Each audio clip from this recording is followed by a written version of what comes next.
आज फिर एक नई कहानी, एक नया वीडियो लेकर के हम हाजिर हुए हैं।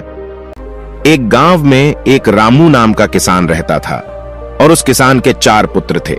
चारों पुत्र रामू के धीरे धीरे बड़े हो रहे थे।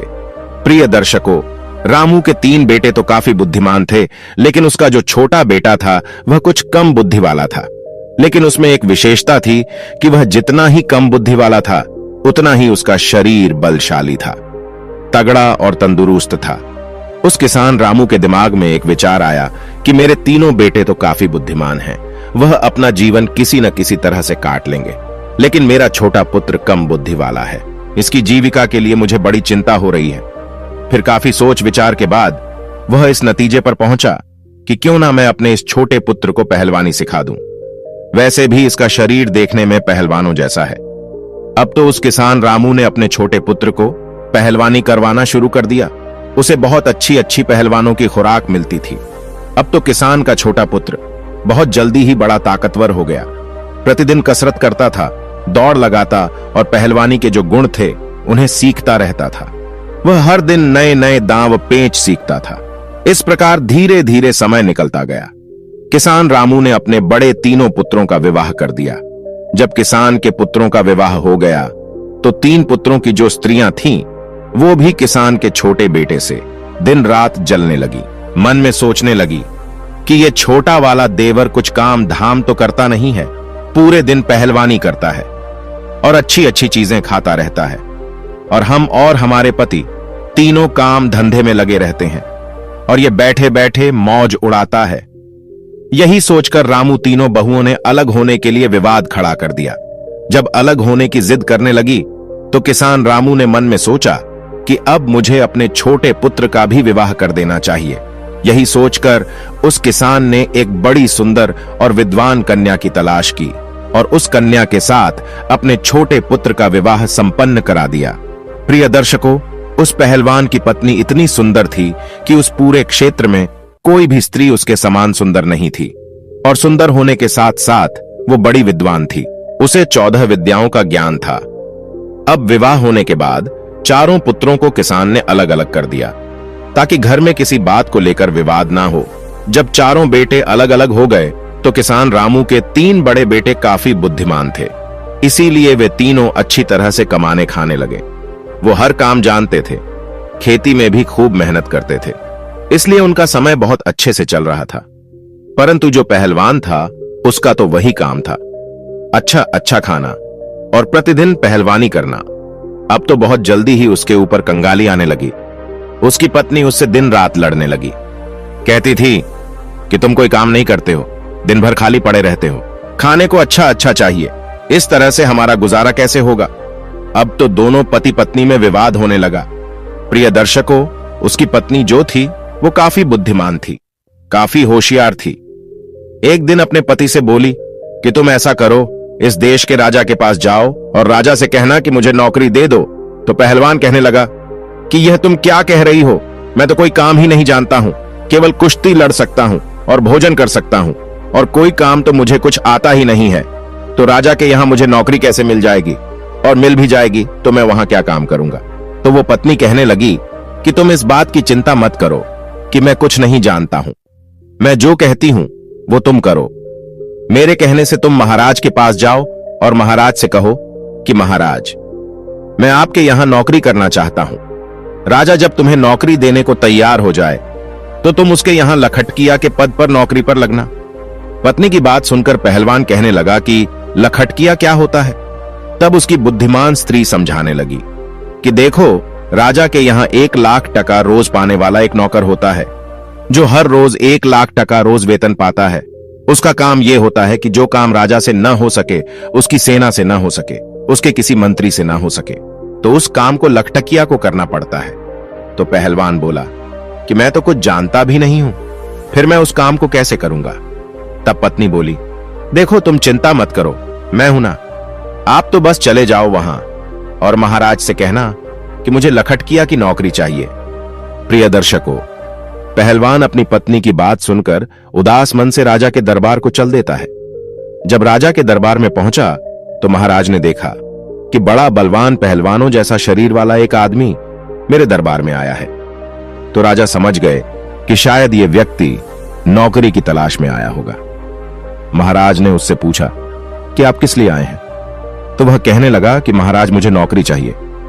राजा ने पूछा, अच्छा ठीक है, आप हमें बताओ कि आप करोगे क्या, आप क्या कर सकते हो? तब वो पहलवान कहता है, महाराज जो काम आपसे नहीं होगा, जो काम आपकी सेना से नहीं होगा, किसी मंत्री से नहीं होगा, वो काम मैं करूंगा, परंतु इसके बदले में मैं आपसे 1,00,000 टका रोज का वेतन लूंगा। राजा कहने लगा, तो अच्छा लखटकिया की नौकरी करोगे? वो पहलवान कहने लगा, जी महाराज। राजा ने अपने मंत्रियों से विचार विमर्श किया और कहा कि देखो तो जरा, क्या हमसे पहले कभी किसी राजा ने किसी लखटकिया को नौकरी पर रखा है या नहीं?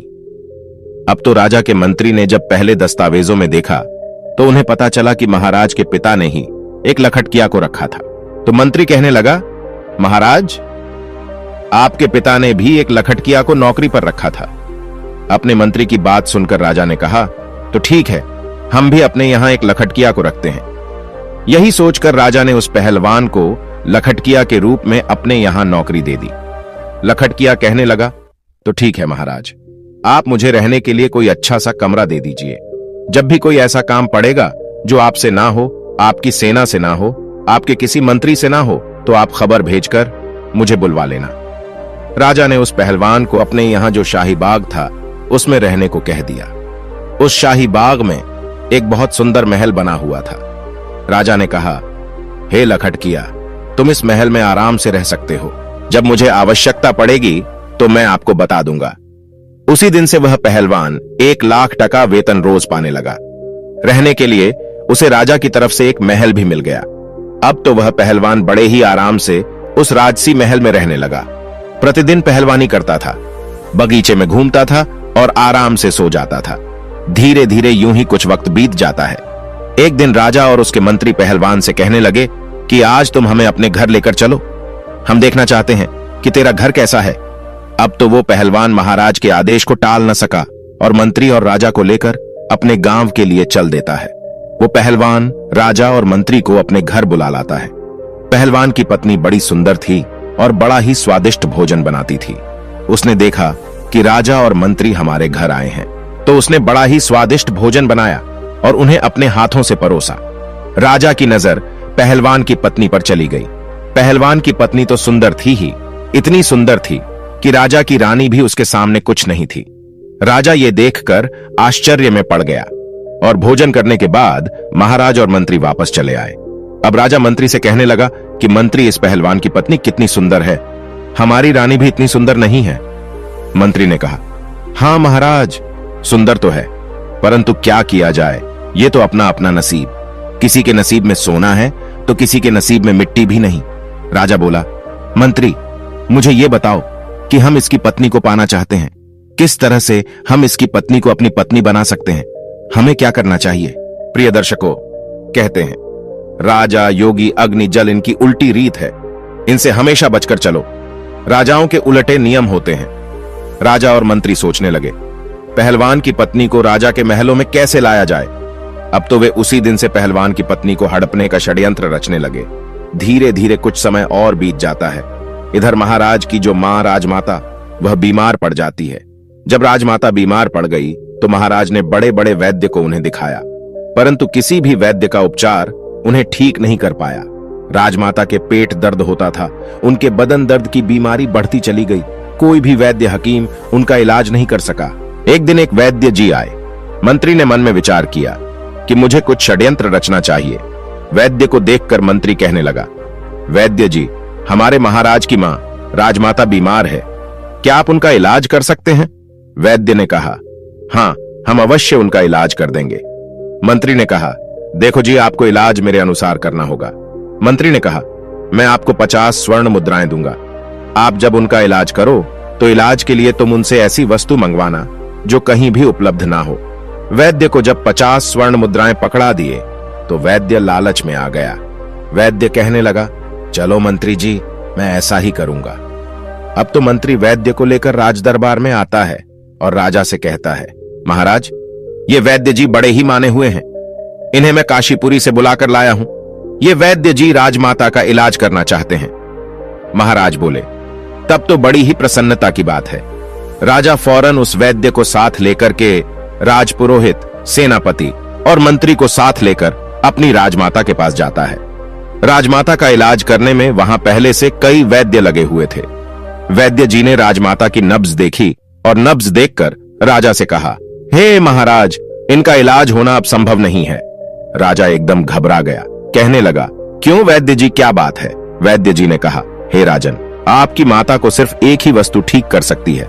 राजा कहने लगा, बताओ वो है क्या? वैद्य बोला, वो वस्तु बड़ी ही दुर्लभ है, इतनी आसानी से नहीं मिल सकती। राजा बोले कि आप बताओ तो सही, मैं उस औषधि को कुछ भी करके ढूंढ कर लाऊंगा। तब वैद्य जी ने बताया कि महाराज, यदि आप 4 हो रोबीला मंगवा दो तो आपकी मां ठीक हो सकती है। 4 हूर बीला को मंगाकर आप उनका तेल निकलवाएं और उस तेल की मालिश राजमाता के शरीर पर करवाएं। राजमाता बहुत जल्दी स्वस्थ हो जाएंगी। वैद्य की बात सुनकर के राजा मन में विचार करने लगा कि अवश्य हम उस हूर बीला जानवर को मंगवाएंगे, वो कहां मिलता है? वैद्य कहने लगा, वो हूर बीला हिमालय के जंगलों में मिलते हैं। वही वैद्य राजमाता का इलाज करने में लग जाता है और महाराज दरबार में आते हैं। दरबार में आकर महाराज ने अपने समस्त सभासदों को बुलाया, मंत्रियों को बुलाया, सेनापतियों को बुलाया और उनसे कहा कि कोई भी ऐसा योद्धा है जो हूर बीला नाम के जानवर ला सके। ये बात सुनकर के कुछ समझदार व्यक्ति कहने लगे, महाराज, ये हूर बीला क्या होता है? हमने आज तक तो ये नाम नहीं सुना। राजा कहने लगे, ये कोई एक प्रजाति का जानवर है जो हिमालय के जंगलों में रहता है। राजा की बात सुनकर के संपूर्ण दरबारी चुप हो गए, क्योंकि जिस हूर बिला की बात राजा कर रहे थे, आज तक किसी ने उस जानवर को नहीं देखा था। अब तो राजा उन्हें चुपचाप देखकर मंत्री से कहने लगे कि मंत्री, ऐसे तो काम नहीं चलेगा। राजमाता को बचाने के लिए हमें हूर बीला जानवर को लाना ही होगा। मंत्री कहने लगा, महाराज, ये बड़ा अच्छा मौका है। जो पहलवान हमारे यहां 6 महीने से केवल बैठे बैठे तनख्वाह ले रहा है, वो किस दिन काम आएगा?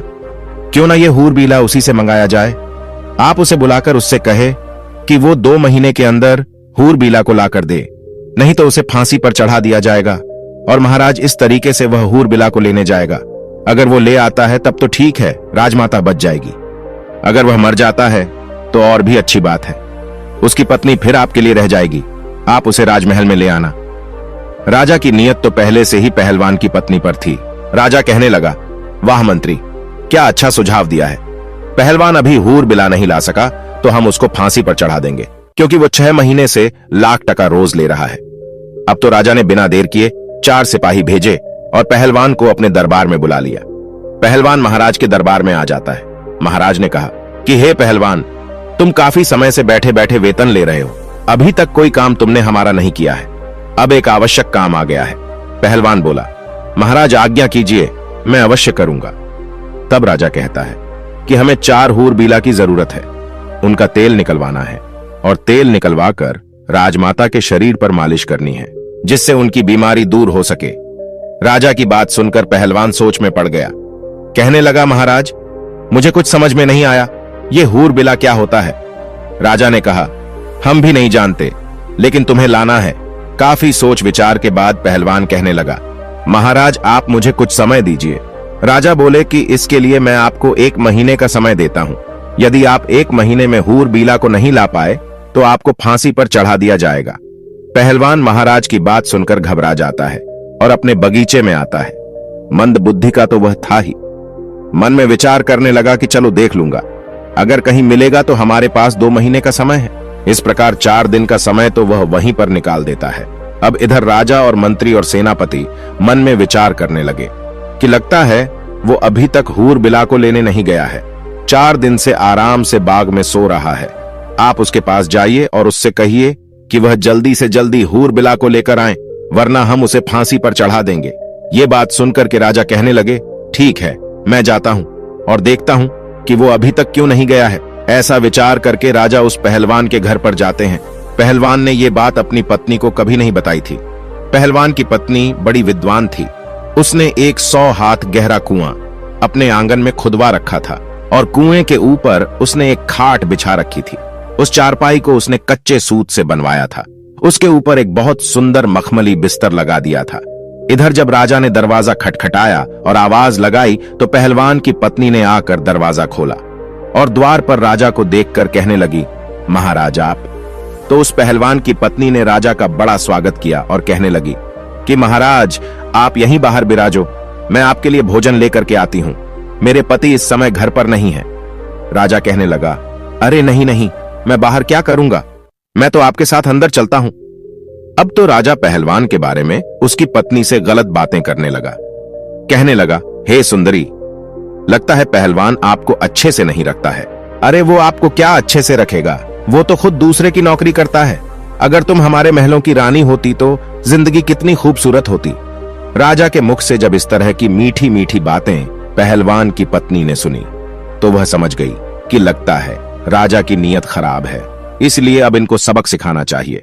पहलवान की पत्नी ने राजा से कहा कि आओ महाराज, अंदर आइए, आप ठीक कह रहे हैं, पहलवान किसी भी तरह से मेरे योग्य नहीं है, अब मैं ही उसको छोड़ दूंगी और आज से मैं तुम्हारे साथ रहूंगी। उसने और भी दिमाग से काम लिया।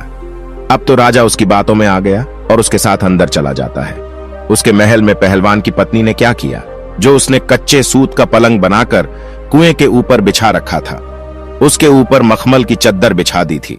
उसने राजा से कहा कि आप इस चारपाई पर बैठिए, मैं आपकी सेवा करती हूं। जैसे ही राजा उस चारपाई पर बैठता है तो कच्चे धागे से बना हुआ वो पलंग टूटकर उसी कुएं में गिर जाता है। राजा उस कुएं में गिर जाता है। महाराज सोचने लगे कि ये क्या हुआ, अब तो मैं फंस गया। इधर महाराज नीचे गिर जाते हैं और उधर पहलवान बड़े आराम से समय पास कर रहा था। जब सुबह हुई तो पहलवान की पत्नी ने अपने अपने देवर जेठ के पुत्रों को बुलाया। उनके कई पुत्र थे, उन्हें बुलाया और उनसे कहा कि मैं आपको 2 स्वर्ण मुद्राएं दूंगी, इसमें एक व्यक्ति है, उसे बाहर निकालो। उसके पुत्रों ने उस राजा को बाहर निकाला और आदेश दिया कि इसको बांधकर इसके ऊपर 50 कोड़े लगाए जाएं। अब तो पहलवान की पत्नी के आदेश पर राजा को 50 कोड़े लगाए गए और कहा कि इसको वापस इसी कुआं में डाल दीजिए। उन पुत्रों ने वापस उसको कुएं में डाल दिया। पहलवान की पत्नी ने कहा कि 1 मटके में पानी और 2 रोटी इस कुएं में नीचे रख दो। रस्सी की सहायता से रोटी और पानी भी कुएं में पहुंचा दिया। अब तो रोजाना राजा के साथ वैसा ही व्यवहार किया जाता था। उधर राजा मन में विचार करने लगा कि अब तो मैं बहुत बुरा फंस गया हूं।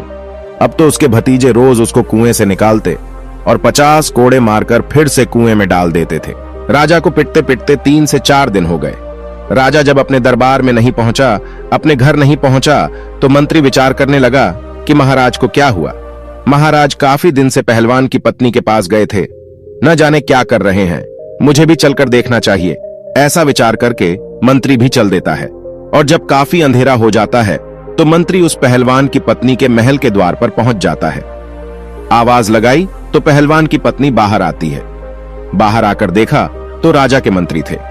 मंत्री कहने लगा कि देखो, मैं राजा का मंत्री हूं और आपसे मिलने आया हूं। पहलवान की पत्नी बोली, आप क्यों आए हैं? पहलवान की पत्नी के ऊपर मंत्री की भी नीयत खराब थी। मंत्री कहने लगा कि मैं इसलिए आया हूं, देखो पहलवान तो अब मर ही जाएगा, वह जीवित नहीं रहेगा, क्योंकि वह हिमालय के जंगलों में गया है और तुम कहां अकेली यहां रहोगी, इसलिए तुम मेरे साथ चलो, मैं आपको महाराज के महलों में लेकर के चलूंगा। पहलवान की पत्नी ने जब मंत्री की बात सुनी तो वह उसके दिमाग को भी समझ गई। उसने फिर से दिमाग से काम लिया और कहने लगी, आप मेरे साथ आइए। इस प्रकार पहलवान की पत्नी मंत्री को बुलाकर अंदर ले गई और उसी खाट पर, जिस पर कच्चा सूत लगा हुआ था, उस खाट पर मंत्री को बैठा दिया। मंत्री जैसे ही खाट पर बैठा तो एकदम से कुएं के अंदर गिर पड़ा और राजा के ऊपर जाकर गिरा। राजा देखकर कहने लगा कि मंत्री जी तुम यहां कैसे? मंत्री ने कहा, महाराज आप यहां कैसे? जवाब दिया, मैं पहलवान की पत्नी की खातिर खुशामद में हूं, अब तू भी आ गया है तो और भी अच्छा हुआ। इधर जब सुबह हुई तो पहलवान की पत्नी ने अपने जेठ के पुत्र थे, अपने कुटुंब के जो पुत्र थे उन्हें बुलवाया। उनका रोजाना का नियम बन गया था। वो आए और उन्होंने एक रस्सी डाल दी और उन्होंने बोला, नंबर 1। तो राजा कहने लगा, मेरा नंबर आया है, पहले मैं ऊपर जाऊंगा।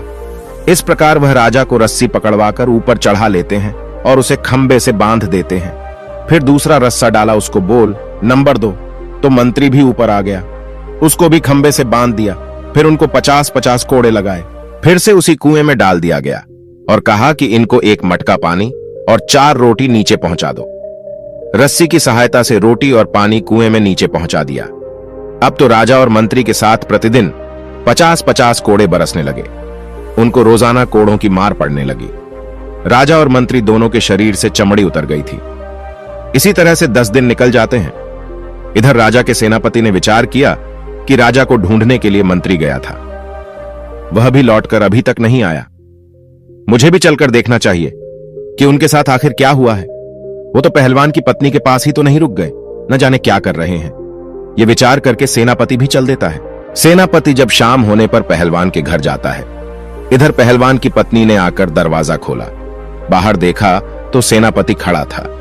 पूछने लगी, आप कौन हैं? तो सेनापति कहने लगा कि हम महाराज के सेनापति हैं और तुम्हारे पास आज की रात्रि बिताना चाहते हैं, क्योंकि पहलवान की पत्नी बहुत सुंदर थी। जो एक बार उसे देख लेता था तो उस पर मोहित हो जाता था। सेनापति भी पहलवान की पत्नी पर मोहित हो गया। सेनापति की मंशा को वह अच्छी तरह समझ गई कि यह षड्यंत्रकारी है और मेरे पास आया है। पहलवान की पत्नी कहने लगी, हाँ आइए ना, आपका भी मेरे घर में स्वागत है। सेनापति भी उसकी बातों में फंस गया। सेनापति ने सोचा कि अब तो यह मेरी पत्नी होकर रहेगी, लेकिन पहलवान की पत्नी बड़ी विद्वान थी। उसने उस सेनापति को भी उसी खाट पर बैठने को कहा, और जैसे ही वह कच्चे सूत की खाट पर बैठा तो वह भी नीचे कुएं में गिर गया। उसमें राजा और मंत्री तो पहले से ही पड़े हुए थे। जब राजा ने और मंत्री ने सेनापति को देखा तो कहने लगे, सेनापति तुम? सेनापति बोला, जी महाराज, अरे आप भी इसी में हैं, मैं आपको ही तो ढूंढने आया था। राजा बोला, तुमने ढूंढ लिया हमें, अब सुबह देखना क्या होता है। सेनापति बोला, क्या होगा? मंत्री बोले, सुबह देखना, अभी चुपचाप सो जाओ। जब सुबह हुई तो पहलवान की पत्नी ने अपने देवर जेठ पुत्रों को बुलाया। वो सब लोग आए और उन्होंने आकर रस्सा नंबर 1 डाल दिया। उसे पकड़कर राजा ऊपर आ गया। राजा को रोज की तरह खंभे से बांध दिया। फिर दूसरा रस्सा डाला। मंत्री भी उसे पकड़कर ऊपर आ गया। इसी तरह से तीसरा रस्सा भी डालकर सेनापति को भी ऊपर निकाल दिया। इस प्रकार से पहलवान की पत्नी ने आदेश किया कि कैदी नंबर 1 को 25 कोड़े लगाए जाएं, कैदी नंबर 2 को 200 कोड़े मारे जाएं और कैदी नंबर 3 को 300 कोड़े मारे जाएं। पहलवान की पत्नी की बात सुनकर उन सभी पुत्रों ने कोड़े मारने शुरू कर दिए। कोड़ों की मार पड़ने से उनकी चमड़ी निकल आई। कोड़े मारने के बाद रस्सियों के सहारे उन्हें उसी कुएं में फिर लटका दिया। उसके बाद उन्हें पीने के लिए मटके का पानी और 6 रोटी उसमें डाल दी। धीरे धीरे समय निकलता गया। राजा, मंत्री और सेनापति तीनों को प्रतिदिन मार पड़ती थी। उनकी पीठ पर रोज कोड़े बरसते थे। अब तो वह बड़े परेशान होने लगे। कहां वह पहलवान की पत्नी को लेने आए थे और कहां उल्टे उनकी ही जान के लाले पड़ गए। अब एक दिन कोतवाल, जो राजा के कोतवाल थे, उन्होंने मन में विचार किया कि चलिए मैं भी चलकर देखता हूं कि महाराज और मंत्री और सेनापति जी अभी तक क्यों नहीं आए। जो भी पहलवान की पत्नी के पास जाता है वो लौटकर क्यों नहीं आता है। न जाने क्या कर रहे हैं वे लोग, मैं चलकर देखता हूं। ये विचार करके कोतवाल भी चल देता है। वो घोड़े पर बैठा और चल दिया। कोतवाल ने मन में विचार किया कि मैं चलकर देखता हूं कि महाराज, सेनापति और मंत्री तीनों पहलवान की पत्नी के पास रुककर क्या कर रहे हैं। ऐसा क्या है वहां? ऐसा विचार करके कोतवाल अंधेरे में पहलवान के घर जाते हैं और उसने दरवाजा खटखटाया। आवाज लगाई तो पहलवान की पत्नी समझ गई, लगता है कोई राजा के यहां से कोई आया है। उसने दरवाजा खोला तो देखा द्वार पर कोतवाल खड़ा है। यह देखकर पहलवान की पत्नी कहने लगी कि तुम कौन हो? तो उसने बताया कि हम कोतवाल हैं, राजा के यहां से आए हैं। कोतवाल ने जब पहलवान की पत्नी को देखा तो वो भी उसकी सुंदरता पर लट्टू हो गया और वो भी उसी के घर रात में रुकना चाहता था। पहलवान की पत्नी बोली कि आपका स्वागत है। उसी रात कोतवाल को भी ले जाकर उसी कच्चे सूत के पलंग पर बैठा दिया और जैसे ही कोतवाल चारपाई पर बैठा, एकदम से नीचे कुएं में गिर गया। राजा, मंत्री, सेनापति पहले से ही उसमें नीचे थे। ये देखकर राजा कहने लगा, कोतवाल जी, आप भी यहां आ गए।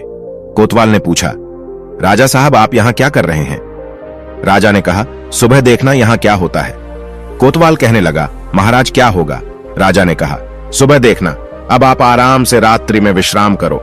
इधर सुबह हुई तो पत्नी ने अपने देवर और जेठ के पुत्रों को बुलाया और 4 रस्सी उस कुएं में डलवाई। एक एक करके राजा, सेनापति, मंत्री सभी को बाहर निकाला और फिर सभी को 50-50 कोड़े मारे गए। इसके बाद चारों को फिर नीचे उतार दिया और उनको एक मटका पानी और 8 रोटियां खाने को डाल दी। अब तो पहलवान की पत्नी का नियम बन गया, अपने देवर जेठ के पुत्रों को बुलाती, उन्हें बाहर निकलवाती और उनको 50-50 कोड़े लगवाती। उसी कुएं में फिर से उन्हें नीचे डाल देती। अब तो वे चारों उस कुएं में पड़े पड़े बीमार पड़ने लगे। अब तो राजा मन में विचार करने लगा कि यहां से कैसे छूटा जाए। अब वे मन ही मन बहुत दुखी हो रहे थे। इधर पहलवान मन में विचार करने लगा कि अब मैं हूर बीला को कहां से लाऊं। अगर नहीं ले गया तो राजा निश्चित ही मुझे फांसी पर चढ़ा देगा। सोचने लगा, चलो अपनी पत्नी के पास चलता हूं, यदि वह कोई उपाय बता दे तो शायद मैं इस मुसीबत से निकल सकता हूं। निराश हृदय से पहलवान अपनी पत्नी के पास जाता है।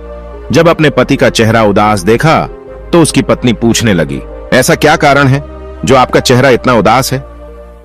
तो वो कहने लगा, अब मुझे राजा फांसी की सजा देने वाला है। उसकी पत्नी ने पूछा, क्यों जी, राजा आपको फांसी पर क्यों चढ़ाएंगे?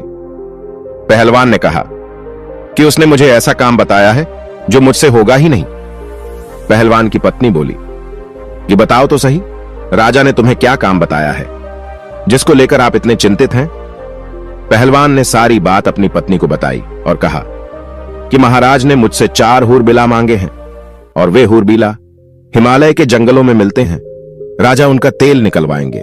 राजमाता बहुत बीमार है, उस तेल से राजमाता की मालिश की जाएगी। पत्नी कहने लगी, बस ये छोटी सी बात है, मैं तो घबरा गई थी, पता नहीं कौन सी बात होगी। अरे ऐसे हूरबिला तो हमारे जंगलों में काफी है, मैं अपने बालकों से कहकर पकड़वाकर आपको दे दूंगी।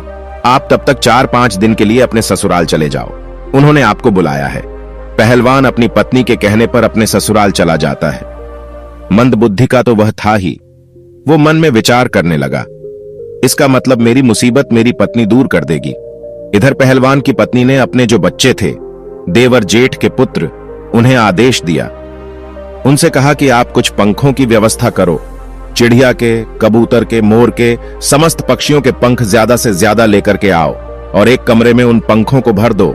उसके देवर जेठ के पुत्र वो छोटे छोटे बालक ही थे। उन्होंने 2 दिन में ही कमरा पंखों से भर दिया। जब तीसरा दिन हुआ तो पहलवान की पत्नी ने अपने देवर जेठ के पुत्रों को बुलाया और उनसे कहा कि आप 2 क्विंटल तारकोल की व्यवस्था करो। इस प्रकार से तारकोल की व्यवस्था की गई। फिर उसके बाद उसे गर्म किया गया और गर्म करके जब वह पतला हो गया तो उसे ठंडा करने रख दिया। ठंडा हो जाने पर उसे एक बड़ी कड़ाही में भरकर रख दिया। जब तारकोल ठंडा हो गया तो उसे एक बड़ी कड़ाही में भरकर रख दिया। फिर उसके बाद उस कुएं में 1 नंबर रस्सा डाला गया तो राजा सोचने लगा, अरे आज तो मुझे दोपहर से ही बुलाया जा रहा है, रोजाना तो सुबह पिटाई होती थी, अभी तो दोपहर का समय है, क्या आज फिर मार पड़ने वाली है? तो राजा चुपचाप से ऊपर चढ़ जाता है। पहलवान की पत्नी वहां डंडा लेकर के बैठी थी। उसने राजा से कहा कि यह कढ़ाई रखी है, इसमें स्नान करो, यदि ज्यादा आनाकानी की तो इस डंडे की मार पड़ेगी। राजा चुपचाप डर के मारे उस तारकोल से भरे कढ़ाई में घुस जाता है और जब वह बाहर निकला तो संपूर्ण शरीर पर तारकोल लिपट गया। पहलवान की पत्नी बोली, इस कमरे में जाइए और इसमें आराम से लेट जाइए। राजा को उस कमरे में भेज दिया गया जिसमें हजारों पक्षियों के पंख पड़े थे। राजा जैसे ही उस कमरे में लेटा तो पक्षियों के सारे पंख उनके शरीर से चिपक गए। राजा जैसे ही उस कमरे में लौटे तो पूरे शरीर से पंख ही पंख चिपक गए। इसके बाद राजा को एक लोहे के खूंटे से बांध दिया। इस तरह से नंबर 2 रस्सा डाला गया। मंत्री को बुलाया गया। मंत्री सोचने लगा, अब मुझे बुलाया जा रहा है, राजा साहब अभी तक नीचे नहीं आए, हो सकता है उन्हें छोड़ दिया हो, लगता है आज हम सबको रिहा किया जा रहा है। तो मंत्री बड़ी जल्दी जल्दी ऊपर चढ़कर आ जाता है। ऊपर चढ़कर जब आया तो देखा कि पहलवान की पत्नी डंडा लेकर बैठी हुई है। मंत्री से कहा, चलो इस कढ़ाई में स्नान करो। मंत्री गिड़गिड़ाने लगा, परंतु पहलवान की पत्नी ने उसे बलपूर्वक उस कढ़ाई में गिरा दिया। जैसे ही कढ़ाई में मंत्री जी गिरे तो वो भी कोलतार में पूरे नहा गए। संपूर्ण शरीर काला हो गया, पूरे शरीर पर तारकोल चिपक गया। फिर उसके बाद मंत्री को भी उसी कमरे में भेजा गया जिसमें पंख पड़े हुए थे और उनसे लेटने को कहा कि जाकर उस कमरे में सो जाओ। जैसे ही मंत्री उस कमरे में जाकर लेटा तो पूरे शरीर पर उसके पक्षियों के पंख चिपक जाते हैं। मुंह पर, कान पर कहीं भी कुछ दिखाई नहीं देता है। इसके बाद उन्हें भी एक दूसरे खूंटे से बांध दिया। इसी तरह से चारों को निकाल दिया और तारकोल में स्नान कराया। उसके बाद कमरे में भेजकर कमरे में लिटाया गया। चारों के शरीर से पक्षियों के पंख चिपक गए। फिर चारों को अलग अलग लोहे के खूंटे से बांध दिया गया। इस प्रकार से मित्रों, जब 4 दिन बीत गए, उधर वो पहलवान अपने ससुराल से लौट कर आता है और आकर अपनी पत्नी से कहता है कि अब बताओ कि वह हूरबीला कहाँ है। मुझे महाराज से डर लग रहा है, 2 महीने का समय पूरा होने वाला है, नहीं तो राजा मुझे पूरे परिवार सहित फांसी दे देगा। तब उसकी पत्नी बोली कि आप इतना क्यों घबरा रहे हो, देखो मैंने पहले ही आपकी व्यवस्था कर दी है। चारों हूरबिला अंदर बंधे हैं। पहलवान ने देखा कि बड़े ही विचित्र 4 जानवर बंधे थे। देखने में इंसान जैसे लग रहे थे। शरीर काला था, जगह जगह पर पूरे शरीर में रंग बिरंगे भांति भांति के पंख लगे हुए थे। अब तो पहलवान बड़ा प्रसन्न होता है। पहलवान की पत्नी बोली कि आप इन्हें ले जाइए और एक डंडा लेकर जाना। यदि इनमें से कोई भी रास्ते में उत्पात करता है तो उसे डंडे से पिटाई कर देना। ये बड़े सीधे हैं, चुपचाप चले जाएंगे। पहलवान प्रसन्न मुद्रा में चारों को पकड़कर उन्हें लेकर चल देता है और अपने हाथ में एक बड़ा सा डंडा लेकर उनके पीछे पीछे चलता है। इधर मंत्री और राजा विचार करने लगे कि यदि हम इससे भागने की कोशिश करेंगे तो यह बड़ा पहलवान है, हमें उठा उठाकर पटक देगा और हमें मार भी सकता है, इसलिए चुपचाप इसके साथ चलने में ही भलाई है। जब वह पैदल उन्हें लेकर के आया तो अपने बगीचे में आ गया। शाम का वक्त था। मन में विचार करने लगा कि इन्हें सुबह महाराज के दरबार में पेश करूंगा। अब मैं आराम से सो जाता हूं। उन चारों को एक कोठरी में बंद कर देता है और एक कमरे में बंद कर दिया। अब राजा, मंत्री, कोतवाल और सेनापति विचार करने लगे, यदि सुबह पहलवान ने हमें दरबार में पेश किया तो फिर रानी हमारा तेल निकलवा लेगी, क्योंकि उन्हें भी शीघ्रता है राजमाता को ठीक कराने की। राजपुरोहित कल ही हमारा तेल निकलवा देंगे, अर्थात अब हमारी मृत्यु निश्चित है, इसलिए कोई उपाय कीजिए।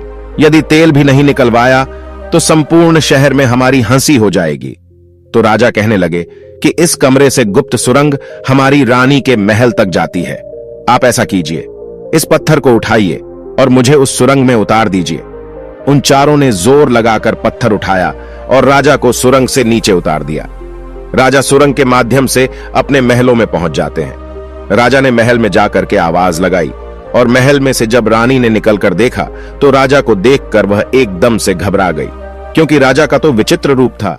उनके शरीर पर पंख ही पंख लगे हुए थे। ऐसा जानवर या आदमी उसने आज तक नहीं देखा था। रानी चीख पड़ी। रानी की आवाज सुनकर नौकर चाकर, दास दासियां और कुछ सैनिक वहां इकट्ठे हो जाते हैं। सबने मिलकर महाराज की बहुत पिटाई की। कहने लगे, मारो, न जाने कौन सा जानवर आ गया है। राजा चिल्ला चिल्ला कर कह रहे थे कि मुझे मारो मत, मैं राजा हूं। लेकिन वहां राजा की कोई नहीं सुन रहा था। काफी पीटने के बाद राजा की आवाज रानी पहचान लेती है। तब रानी ने पूछा, यदि आप राजा हैं तो फिर ये क्या हुआ? ये आपने क्या हुलिया बना रखा है? राजा बोला, पहले शांत हो जाओ और चुपचाप मुझे कमरे में ले चलो और थोड़े से मिट्टी के तेल की व्यवस्था करो। मुझे जल्दी जल्दी उस मिट्टी के तेल में स्नान कराओ। रानी ने अपने नौकर से कहकर मिट्टी का तेल मंगवाया और राजा को उस मिट्टी के तेल में स्नान कराया, जिससे राजा के शरीर का जो कोलतार था वह छूट गया। और फिर राजा को स्नान कराया तो राजा का पूरा शरीर लाल पड़ गया था। पूरे शरीर पर कोड़े की चोट के निशान बने हुए थे। अब तो राजा रात्रि को आराम से अपने महल में सो जाता है और सुबह कपड़े पहनकर अपने दरबार में जाकर बैठ जाता है। इधर जब सवेरा होता है उधर पहलवान जागता है और उसने जाग करके वह कमरा खोला तो उसने देखा कि उसमें से एक गायब था। 3 ही हूरबीला बचे थे। अब तो वो डंडा लेकर उन तीनों को मारने लगा। पूछने लगा, बताओ एक कहां है? तीनों कहने लगे, देखो भाई, हमें मारो मत, हम आपको सब कुछ बता देंगे। पहलवान कहने लगा, नहीं नहीं, हमें जल्दी बताओ। राजा अगर पूछेगा कि चौथा कहां है तो वह हमें फांसी लगा देगा। वो तीनों कहने लगे, देखो, जब राजा तुमसे यह कहे कि चौथा कहां है तो तुम ये कह देना कि हमें सब पता है, हम तुम्हारी पोल खोल देंगे। तब राजा समझ जाएगा और वह तुमसे कुछ नहीं कहेगा। ये सुनकर पहलवान प्रसन्न होता हुआ उन तीनों को लेकर राजा के दरबार में उपस्थित होता है। संपूर्ण दरबार उन्हें देखकर अचंभित हो जाती है। पूरा दरबार हंसने लगा, सोचने लगा कि यह तो बड़े विचित्र जानवर हैं, ऐसे जानवर तो हमने पहले कभी नहीं देखे। राजा को पहलवान ने उन तीनों हूरबीला को सौंप दिया। तीनों को देखकर राजा कहने लगा, अरे पहलवान, मैंने तो तुझसे 4 हूरबीला मांगे थे, ये तो 3 है, एक कहां है? मैं तुम्हें अभी फांसी पर चढ़ा दूंगा। पहलवान कहने लगा, महाराज ज्यादा बोलोगे तो मैं तुम्हारी सारी पोल खोल दूंगा और मैं सबको बता दूंगा। पहलवान की यह बात सुनकर राजा समझ जाता है लगता है इसको सब पता है। अगर इसने मेरी पोल खोल दी तो मैं मुंह दिखाने के लायक नहीं रहूंगा। प्रिय दर्शकों, राजा ने चुपचाप उन तीनों को ले लिया और चुपके से उन्हें उनके घर भेज दिया और कहा कि जल्दी जल्दी स्नान करके साफ स्वच्छ हो जाओ। वे तीनों अपने अपने घर गए और मिट्टी के तेल में स्नान करके साफ होते हैं। उसके बाद राजसी वस्त्र पहनकर अपने रूप में आते हैं और आपस में विचार करने लगे, भाई अगर हम पहलवान की पत्नी को पाने की इच्छा ना करते तो शायद हमारे साथ ऐसा नहीं हुआ होता। अब ये बात हम किसी को नहीं बता सकते।